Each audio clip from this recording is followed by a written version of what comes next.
Red green online present.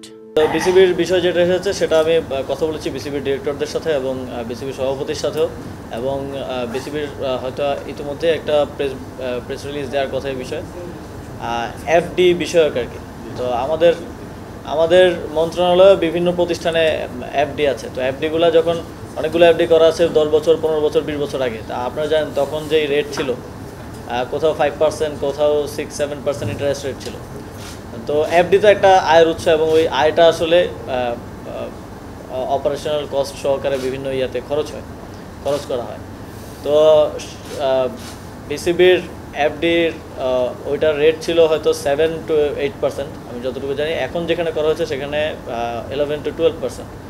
এবং যেই ব্যাংকগুলো থেকে অর্থটা আসলে অন্য ব্যাংকে ট্রান্সফার করা হয়েছে, ওই ব্যাংকগুলো বাংলাদেশ ব্যাংকের মানে হলুদ সংকেতমূলক ব্যাংক ছিল, মানে যেগুলো ঝুঁকিপূর্ণ ব্যাংক।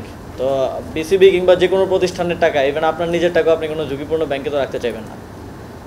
তো সেটা এক ব্যাংক থেকে আরেক ব্যাংকে নেওয়া হয়েছে। তবে সেক্ষেত্রে বিসিবির অভ্যন্তরীণ যেই আসলে প্রসেস বা যেই নিয়ম, সেটা কোনোভাবে ভঙ্গ করা হয়েছে কিনা সেটা আমরা দেখব। বিসিবিতে তো একজন ফাইন্যান্স ডিরেক্টর আছেন, এই ক্ষেত্রে ফাইন্যান্স ডিরেক্টরের মতামত নেওয়া হয়েছে কিনা বা তার অ্যাপ্রুভাল ছিল কিনা, সেখানে কোনো প্রকার স্বেচ্ছাচারিতা হয়েছে কিনা সেটা আমরা দেখব। তবে অর্থটা এক ব্যাংক থেকে আরেক ব্যাংকে ট্রান্সফার করা কিংবা ঝুঁকিপূর্ণ ব্যাংক থেকে ট্রান্সফার করা, আমি বলবো যে এটা ভালো উদ্যোগ। এবং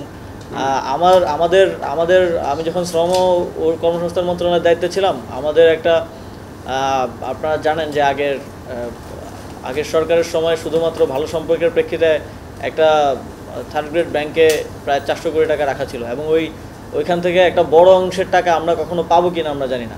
ব্যাংক থেকে আমাদেরকে বলছে যে 30 বছর তারা কোনো ইন্টারেস্ট দিতে পারবে না, 30 বছর পরে টাকা দেবে কিনা সেটা তারা বিবেচনা করতে পারবে।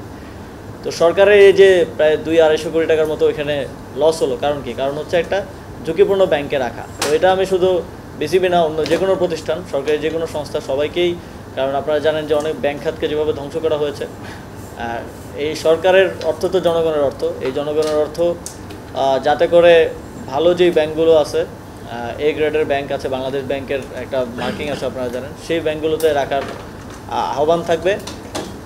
আর এর বাইরে আপনারা জানেন যে এর মধ্যে অনেকগুলো কথা চলমান আছে যে আমার সাবেক এপিএসকে নিয়ে একটা নিউজ হয়েছিল যে তাকে সরিয়ে দেওয়া হয়েছে।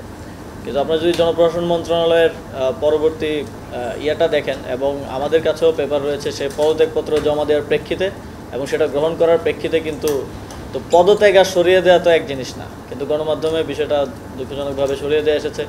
এবং তারপরে একটা নিউজ হয়তো আপনাদেরও চোখে পড়েছে, আপনারা যারা অনুসন্ধানী সাংবাদিকতা করেন, এই যে কত 300 কোটি টাকা নাকি, হ্যাঁ এরকম।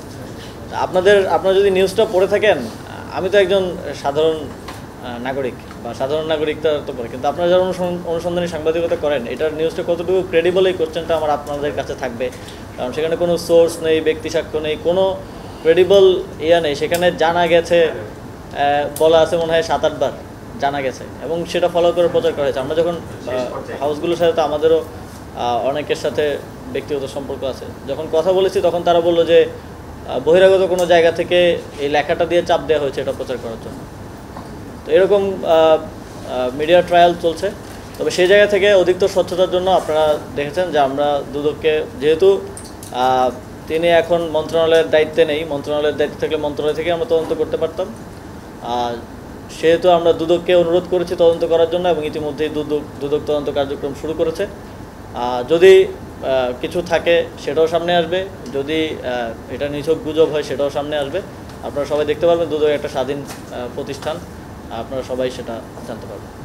এই বিশেষ প্রতিবেদনটি যদি আপনাদের ভালো লেগে থাকে অথবা উপকৃত হন, তাহলে অবশ্যই এই চ্যানেলটি সাবস্ক্রাইব করুন এবং লাইক, কমেন্ট ও শেয়ার করে রেড গ্রিন অনলাইনের সাথেই থাকুন। Thanks to everyone. Red green online.